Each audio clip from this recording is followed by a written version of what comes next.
Tapi kalau kitanya tidak sabar, ya tergesa-gesa mau masalah kita ini cepat selesai, maka jangan harap persoalan kita akan bertambah baik, justru akan bertambah buruk.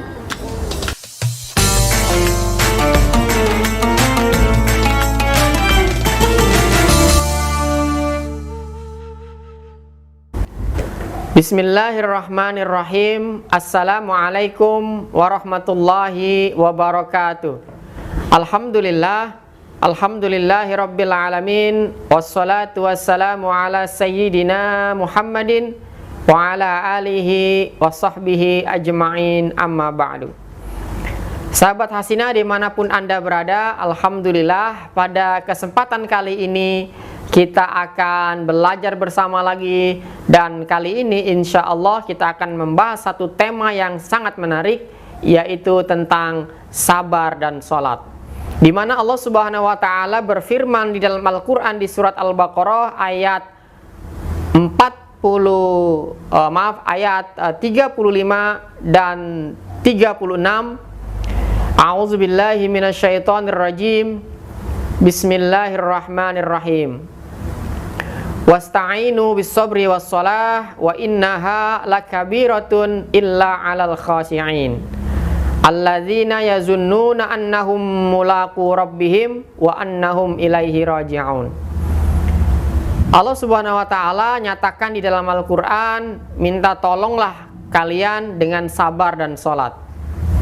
Sesungguhnya itu merupakan satu hal yang berat, kecuali bagi orang-orang yang khusyuk. Apa itu orang yang khusyuk?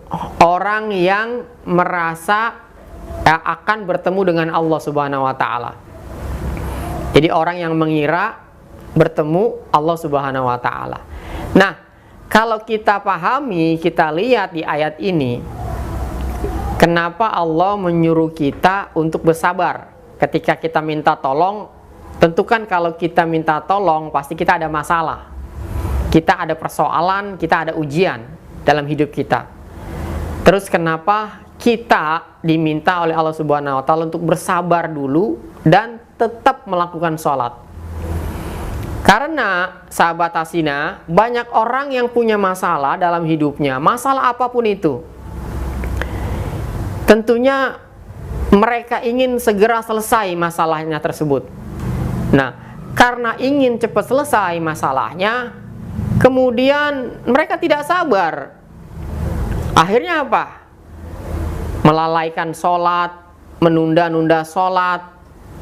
Nah, ini yang dimaksudkan oleh Allah Subhanahu wa Ta'ala. Kenapa kita harus sabar dulu? Karena apa? Bisa jadi pada saat kita sholat, kita masih keingetan dengan persoalan kita, kita masih keingetan dengan masalah kita. Nah, sehingga sholat kita jadi tergesa-gesa, sholat kita jadi tidak khusyuk, sehingga apa? Kualitas sholat kita jadi tidak maksimal. Nah, sehingga apapun yang kita minta pada Allah Subhanahu wa Ta'ala di dalam sholat kita, setelah sholat kita, itu tidak menjadi sesuatu yang begitu berkesan. Kenapa? Karena kita masih ke bawah dengan pikiran-pikiran masalah kita. Nah, jadi bayangkan, ya kalau kita terus melakukan sholat kita seperti itu dalam kondisi tergesa-gesa, terburu-buru, apalagi diperangi dengan persoalan-persoalan yang memang ya tidak bisa dipungkiri saat itu kita sedang dibombardir oleh pikiran-pikiran kita. Ya, sekali lagi, masalah apapun itu. Nah, artinya apa? Yang ingin saya tekankan di sini, sahabat Hasinah, adalah kenapa tadi Allah menyuruh kita untuk bersabar dulu, untuk tetap melakukan sholat. Jadi kalau kita punya masalah, kita ikhlasin dulu masalah kita ambil wudhu, kita sholat. Jangan karena ada masalah, kita tergesa-gesa, pikiran kita ngalor ngidul kemana-mana, sehingga fokus kita jadi pecah. Ya, kita jadi tidak khusyuk sholat kita. Nah, artinya apa? Sabar dan sholat. Sabar itu menurut teman-teman sahabat Hasinah kira-kira sesuatu yang kelihatan apa enggak? Enggak kan ya? Kemudian sholat kelihatan nggak kerjaannya? Fisiknya kelihatan, kita sholat kelihatan. Tapi kalau orang sabar itu nggak kelihatan. Nah, apa yang ingin saya sampaikan di sini bahwa sesuatu yang kelihatan, realita, fakta itu adalah ada kaitannya dengan cara kerja otak kita, yaitu otak bagian kiri. Nah, sementara sesuatu yang tidak kelihatan, yaitu ada kaitannya dengan cara kerja alamiah otak kanan kita. Sabar itu adalah salah satu dari fungsi otak kanan kita. Nah, artinya apa? Ketika kita sholat, diminta untuk bersabar. Sabar bahwa masalah kita akan selesai. Ya, karena Allah dalam Al-Quran menyatakan juga, inna ma'al usri yusro. Setiap ada kesulitan, pasti ada kemudahan. Nah, artinya apakah ketika kita yakin, kita berikhtiar dengan maksimal, kita tawakal kepada Allah, kemudian kita sholat, maka insya Allah setelah selesai sholat, Allah akan memberikan petunjuk-petunjuk untuk menyelesaikan masalah-masalah kita. Nah, makanya seberat apapun kondisi kita, seberat apapun masalah yang kita hadapi, sahabat Hasina, tetap harus sabar dan tetap harus sholat. Karena banyak orang menjadi alasan mereka untuk tidak sholat gara-gara pikirannya belum tenang, masalahnya belum beres, nunda-nunda waktu sholat. Nah, sehingga pada saat sholatnya tidak khusyuk, hanya gerakan dan bacaan saja yang tidak berkesan sama sekali. Masya Allah. Nah, ini yang harus kita perhatikan. Nah, makanya itulah pentingnya kita memahami bagaimana otak kita bekerja secara alamiah, sehingga pada saat otak kiri kita terlalu dominan, kita harus buru-buru kembali ke otak kanan kita, istighfar, astagfirullahaladzim. Kok aku tergesa-gesa ya? Kok saya tergesa-gesa ya? Astagfirullahaladzim. Kita istighfar pada Allah. Kenapa? Karena tergesa-gesa itu adalah bagian dari setan. Al-ajalatu minasyaiton. Nah, jadi hati-hati dengan ketergesahan. Makanya sebelum kita sholat, kita diwajibkan untuk wudhu.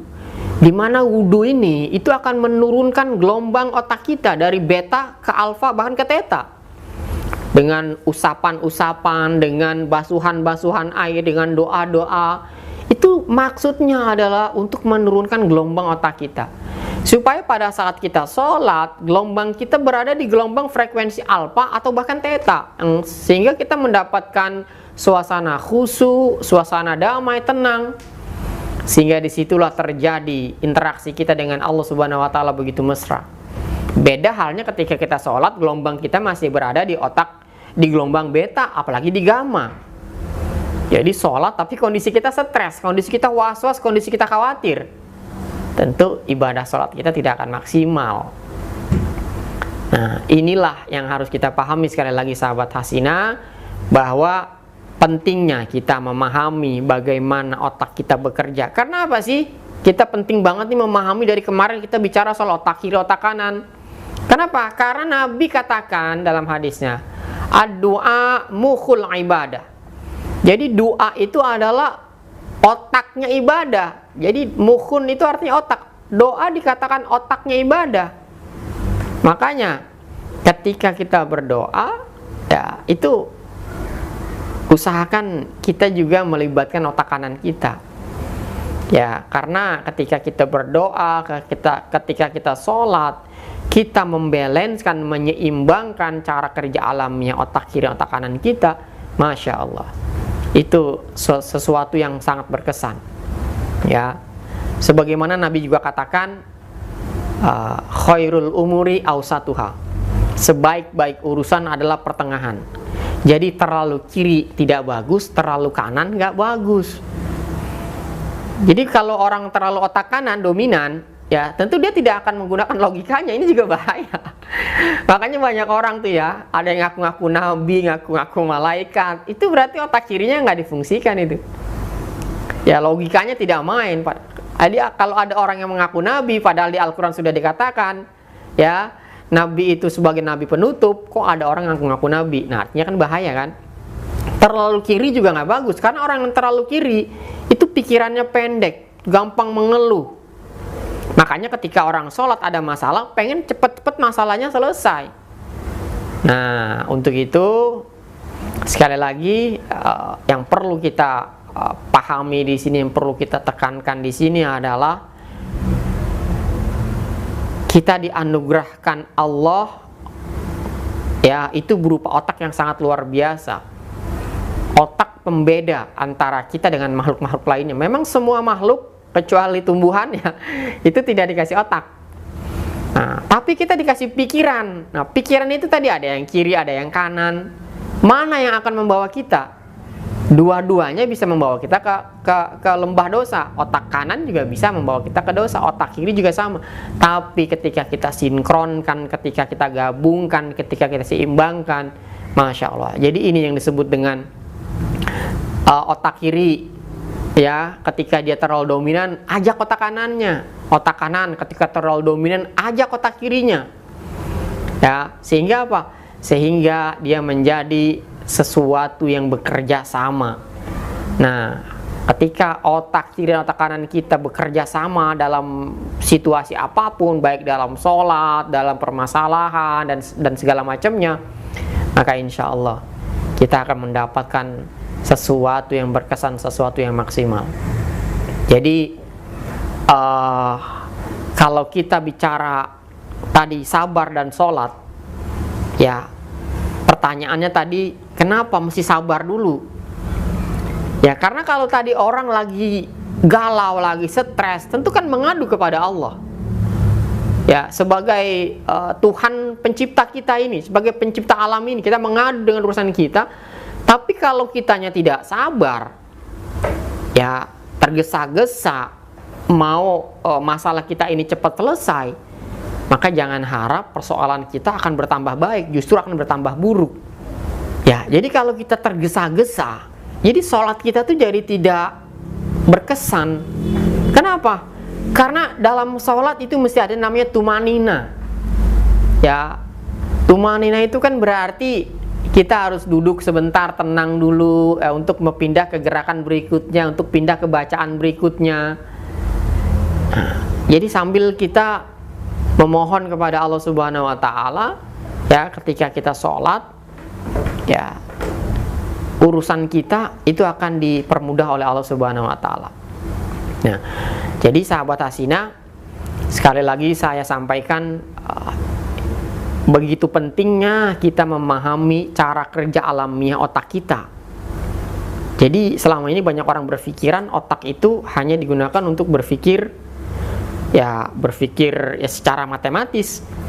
Ya kalau kita berpikir untuk kerja, untuk cari uang, ya maka yang kita dapatkan ya seperti itu. Nah, tapi kalau kita berpikirnya bekerja selain mencari uang juga untuk ibadah. Kenapa kita ibadah? Karena misalnya untuk menafkahi keluarga kita, mungkin nanti kita bisa membantu orang lain. Nah, sehingga apa? Kerja yang kita lakukan itu tidak didominasi dengan dorongan fungsi dari otak kiri aja, yang sifatnya hitung-hitungan, sifatnya materi, yang sifatnya juga bisa dibilang membandingkan.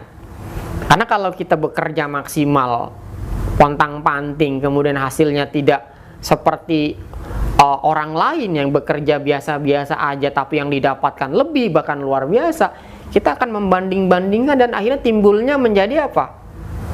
Tidak ikhlas, timbulnya menjadi iri, dengki dan segala macamnya. Jadi bahaya sekali ketika kita tidak memahami ya cara kerja otak kita ini, karena kita ini di drive itu oleh otak kita. Kita mau makan, ini otak kita memerintahkan tubuh. Ada sinyal yang diberikan ke otak, sehingga otak dengan sel-selnya memerintahkan tangan ini untuk mencari makan. Ketika haus, sinyal masuk ke otak, kemudian memberikan instruksi kepada tubuh mencari air minum. Artinya apa? Setiap 24 jam yang kita lakukan itu adalah koordinasi antara otak, pikiran, hati, dan anggota tubuh kita. Nah, jadi kita juga mesti paham bahwa dalam ibadah pun seperti itu. Tadi dalam hal sholat dan sabar, Jadi jangan dianggap banyak, karena banyak orang berpikir tuh ketika ditanya, ayo kita sholat, kenapa kamu belum sholat? Ntar masih banyak urusan, ntar urusan belum beres, ntar hati lagi nggak enak nih. Nah, ini kan jawaban-jawaban yang salah, bahkan ini nggak tepat kita jawab seperti itu. Nah, makanya sekali lagi yang perlu kita perhatikan adalah ketika kita dalam kondisi seperti itu, kita tahu, oh ternyata nih kita lagi di drive oleh otak kiri nih, maka langsung buru-buru switch, pindah langsung ke otak kanan supaya apa? Balance istighfar kita. Nah, mungkin pembahasan kita untuk topik tentang sabar dan sholat dan kaitannya dengan cara kerja alamiah otak kiri otak kanan cukup sampai di sini dulu. Mudah-mudahan nanti kita bisa lanjutkan di sesi-sesi berikutnya. Dan yang paling penting, semoga apa yang saya sampaikan ini bermanfaat dan sahabat Hasina bisa mengambil hikmah dan pelajaran dari apa yang tadi sudah kita pelajari bersama. Minta maaf apabila ada yang salah-salah. Syukron ala ihtimamikum. Wassalamualaikum warahmatullahi wabarakatuh.